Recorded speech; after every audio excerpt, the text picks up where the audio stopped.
Welcome to the Practical Enneagram. Here's a personality style interrogation with the wonderful medical doctor and Enneagram writer Saleh Vallender, who, along with recently publishing several very interesting books positing connections between neurobiology, the Enneagram and the Myers Briggs, is clearly sincerely engaged in his inner development as well. Having read Saleh's coherent and well-written books, I can happily recommend them to you. There's a lot of food for thought within them, and the correlations he makes between the so-called primary positive emotions and the Enneagram instincts rings thoroughly true for me. If you would like a more traditional form of interview with Saleh, I can recommend one he did with Cara Nance on the blind spot, which I linked to in the notes. Enjoy hearing from this very bright mind.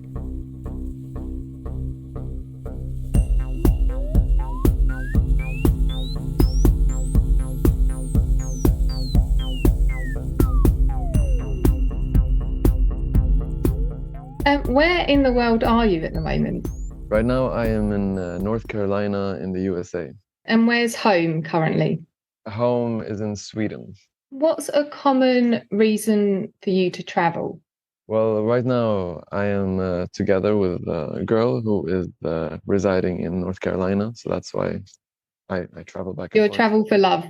Yeah. And how do you generally spend a long haul flight? I work on my books. Ah, of course. Yeah. What languages can you speak?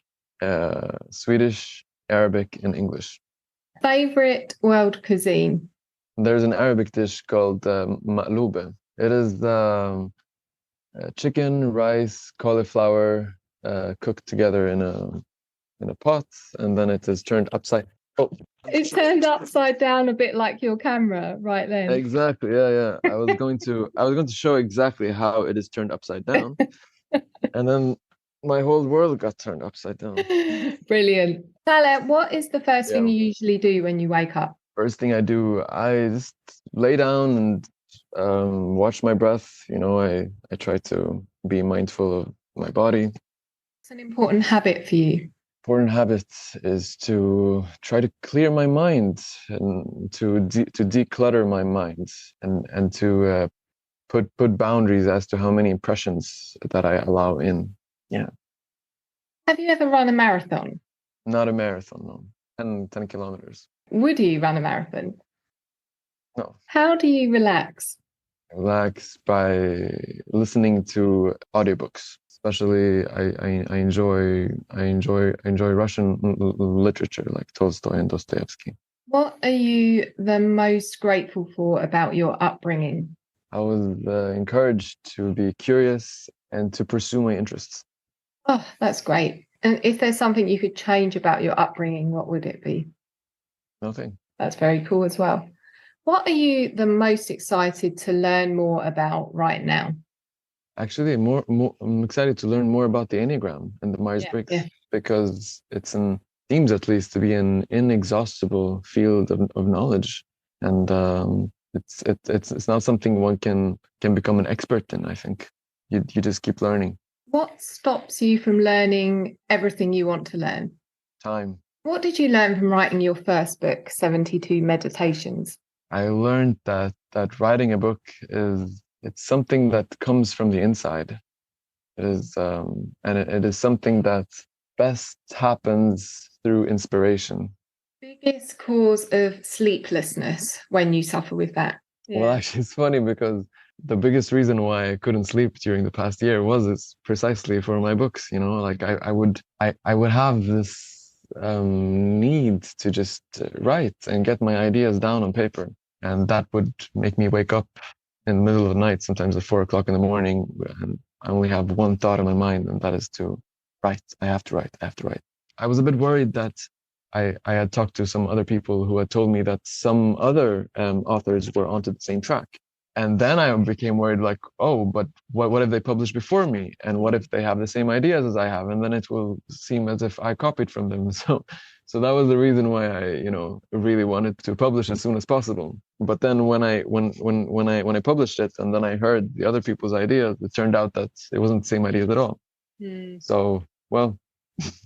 I mean, I can completely understand why that ramped up the intensity. Did you always want to be a medical doctor? No, when I was a child, I wanted to be an animal researcher. I wanted to be out in the jungle and, live with the animals.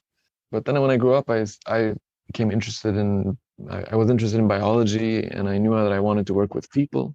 And the medical field is, the nice thing about it is that it's so broad. So, being a doctor, one can work with so many different kinds of things, with patients and research.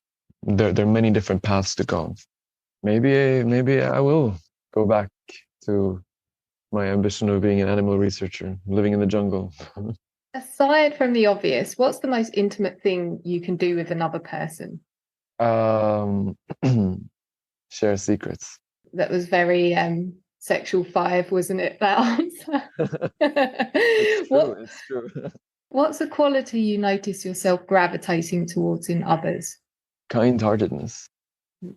And somebody has a good heart when there's not a lot in the way of them showing, of that good heart showing and shining through. Quality in others that you find difficult to deal with. People who don't listen. What is a quality you like about yourself? My curiosity. And biggest perceived weakness? My impatience. When did you last fall out with someone? Well, like fall out, like had an argument. Yeah. Well, yeah, okay. I can think of somebody. It was because he didn't listen. What is there something else you're going to add there? You look like you're about to add something. No. Do you think that we need to suffer in order to grow? Yes, absolutely. Which countries did you visit during your break from medical school? Well, I was going back and forth, Sweden, and then I was going to many different countries. And I was mainly going to do therapy groups or join meditation groups. So it was all very, self-development oriented. So I was in Turkey, in Greece, in Brazil, in India, in Ukraine. What was your favorite place to visit and why? India. India is home. It's in a sense it is the mother. The mother of all countries. What were you seeking? Something. I don't know what it is. I have no idea, but it's something. Find what you were looking for? No, No. not yet. Do you ever get lonely? Yeah. When do you feel the most alone? I feel the most alone when there is no sense of connection. Yeah, I'm reminded of this Zen master who was asked the same question. When do you ever feel lonely? And he's like, only when I'm with other people. For me, it's like when I'm with others and there is no real connection, then I'm reminded of this separateness. Because sometimes when one is alone, one is not necessarily separate from one's surroundings. It is the sense of separateness that causes a loneliness. What was the last book you read? The last book I read, well, I don't read books anymore. I listen to books. But right now I'm listening to I Know Why the Cage Bird Sings by Maya Angelou. What's a piece of advice you haven't managed to forget? Well, it's not the situation, it is your attitude about the situation that is the issue. That's the thing that I'm reminded of every day. I read once that you'd like to specialize in pain. Do you think you'll still do that? I don't know. I really don't know. There are many different options right now. Like there's psychiatry, there's addiction medicine, there's did you call it in English palliative care when you care for maybe palliative care, and that also includes pain, because they're often in pain. So yeah, it could be. What is one thing that we or science doesn't yet understand about pain? That it is a mind-body phenomenon. It is not only a physical phenomenon. It is as much psychological as it is the physical. And that is the reason why in Western medicine today, we are not so successful in treating pain, because we don't really acknowledge this aspect of medicine, the mind-body connection. Or it's at least it's a very recent thing. and it's not taken that seriously in many places. Do you think that if you looked, you'd find correlates between our types and our responses to psychological and physical pain? Yeah, I do. And that is actually one of the distinctions that I include in the book, the Myers Briggs, the Enneagram, the Myers Briggs, and the brain. One of the distinctions between the Enneagram types and the Myers Briggs types is that the Enneagram types, as I see them, they are more apparent at times of emotional distress, while Myers Briggs types are more apparent at times of daily functioning. So, for example, you know, at times of emotional distress, a type 8 might become combative and belligerent and angry, and type 5 might become withdrawn. But in a setting of daily functioning, you might not be able to differentiate different Enneagram types from each other. But you definitely see the Myers-Briggs, or you often see the Myers-Briggs type in how we conduct our daily tasks. I thought that was really interesting, that part of the book, and it seems right to me as well. Describe your own relationship with pain. The pain is not something to be resisted. It is something to be accepted, because the pain is itself a state of resistance. And if we resist it, we are only perpetuating that pain. So what we need to do is to accept it, and that will, if not alleviate the pain itself, it will help us in bearing it. Who inspires you? Well, it's the authors that I've been reading lately. Tolstoy, Dostoevsky, Maya Angelou, and also A.H. Almas. When do you feel the most creative? No specific time. It can happen anytime. You know, you just standing in the kitchen washing the dishes and something clicks. When do you feel the most depressed, or if not depressed, low? When I am stuck performing a meaningless task. When did you last feel stressed? Well, it was in connection to writing the books. Because it's writing the book, I've discovered, is like as I imagine giving birth would be. There's a sense of urgency in getting the ideas out, and and that created some sort of stress. I wouldn't say it's a negative stress. It's even enjoyable at times. Like you feel it's a rush, like something is coming out, and it's a joy, but it can also be stressful. And as I say, like sometimes it leads to a state of sleeplessness and agitation.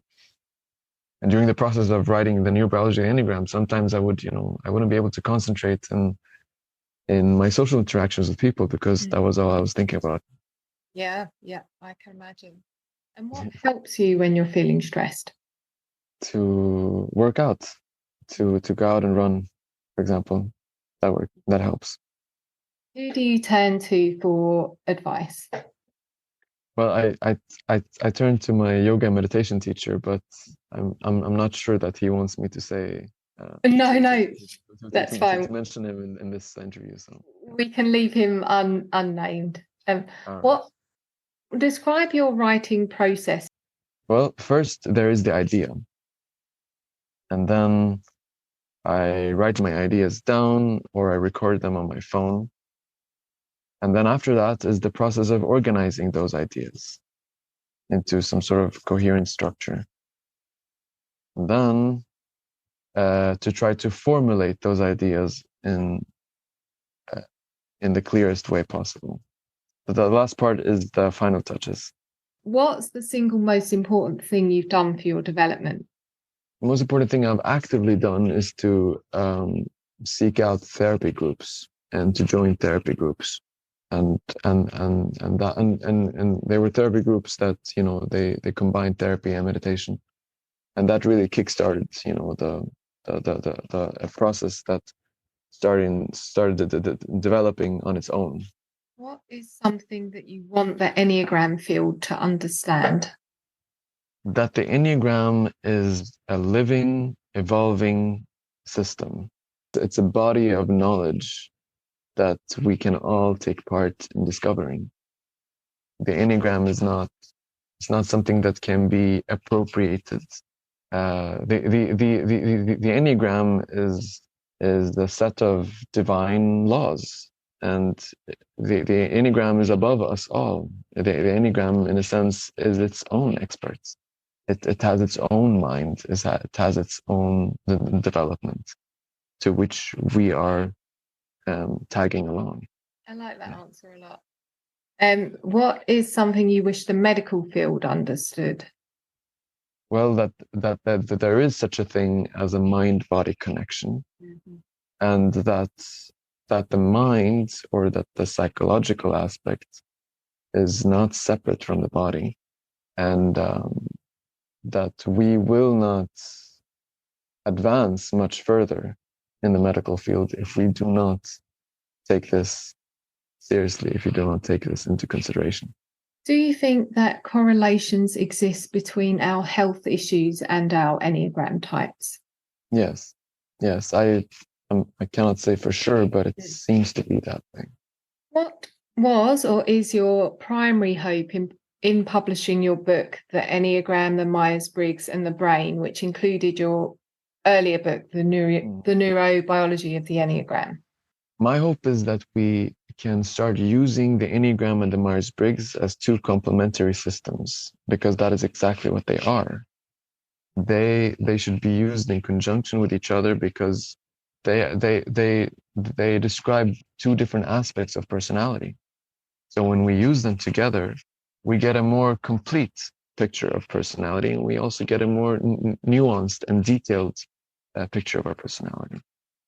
And this can lead to, this can help prevent confusion and mistyping, and it just gives us greater accuracy in our understanding of our personality. I'm not saying that they provide, a complete picture of the personality in its totality, but it is to use them together is far better than to use each of them alone. And by together, I don't mean that we should integrate them and mix them. It's not in that way, but we should consider them. When looking at a person, we should always consider their Enneagram type alongside their Myers-Briggs type. Do you plan to empirically, I think this is the right way to say it, empirically validate your hypotheses? Do you plan to do that? Maybe in the future, these kind of things require funding and studies and research, but yeah, it would be wonderful to team up with with other people who are interested, and to be able to do such a study. I think if we manage to find the place of the Enneagram types and Myers-Briggs types in the brain, and confirm that this is what it is, that this is where they are, then in a sense we have come much closer to answering this elusive question of the mind-body connection, because then this would be the mind-body connection. This would be, the mind, our personality type, and we would see its location in the body, in the brain. What helps you to stay present? To feel my body, to reconnect with all the little subtle sensations in my body. What is a day well spent to you? A day well spent is where I feel creative, where I can work on my stuff, and where I can spend my time with the people that I love. Mm-hmm. What makes you angry? Angry when I feel that I'm stuck, when I'm stuck somewhere where I don't want to be, and also where I feel that there is somewhere else that I'd much rather be. And this is something I've been able to understand more by reading Panksepp and understanding the 7 primary process emotional systems, which I read about in the book. The rage circuit, the function of the rage circuit is to free the animal or the human from being stuck. So if an animal is stuck, this will evoke this primary emotion of rage, and the function of rage is or the animal starts pounding and scratching and fighting, so it can get stuck from being confined. So anger and confinement they're linked. That's really interesting. What do you tend to criticize yourself for? Well, it's interesting because it's mostly small things. It's not big things. It's usually small things, and I think it may have to do with that. If something little happens, and I criticize myself for it, then there's also the criticism of the criticism. Like why am I working myself up over this little thing? So there's another layer of criticism, and that can lead into this. It can lead to an inner critic loop. As opposed to if a big problem if a big problem happens and one is critical to oneself about it, then one has understanding of oneself why one is critical. So it doesn't lead to this little loop like why are you why are you working yourself up for this thing. I think it lies in the small things, in the details. That's really amazing self-awareness. What do you tend to criticize others for, even if it's internally? For not being genuine. What do you tend to know about people without them telling you? If they're sad. What don't you usually know, or you can't usually tell? I don't know. It's so different from person to person. What is one thing other people find normal that you find a bit weird? Music nowadays. I think it's super like what is this? What are we doing? What has the music scene come to? Oh, you sound like someone much older than your age right now. Well, yeah, I know, but it's true.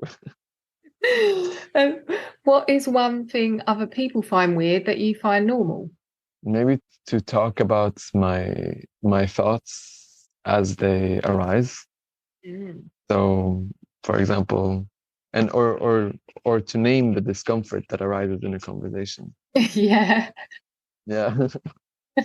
But like even though they might think it's weird in the beginning, but then with time they feel more at ease because they realize that there's nothing that they need to hide or unacknowledge.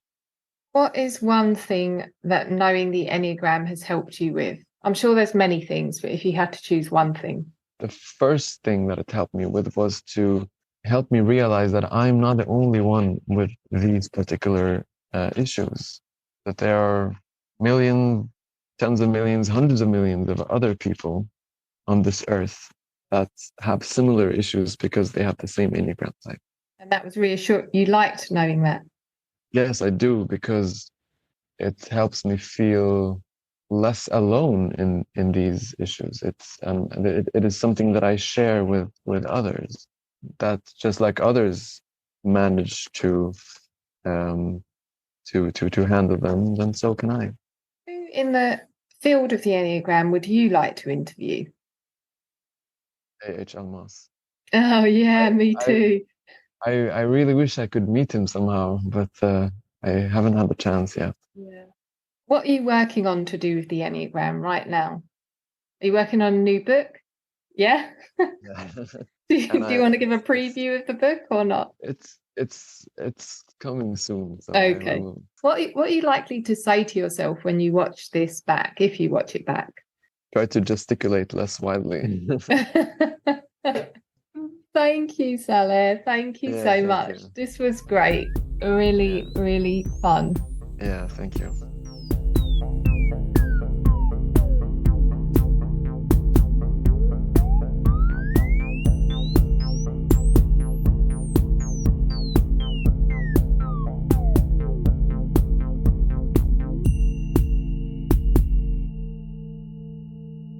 Okay, so the next and the final interview is with the lovely Enneagram author and trainer Ronan Gallagher. Back in 2 weeks.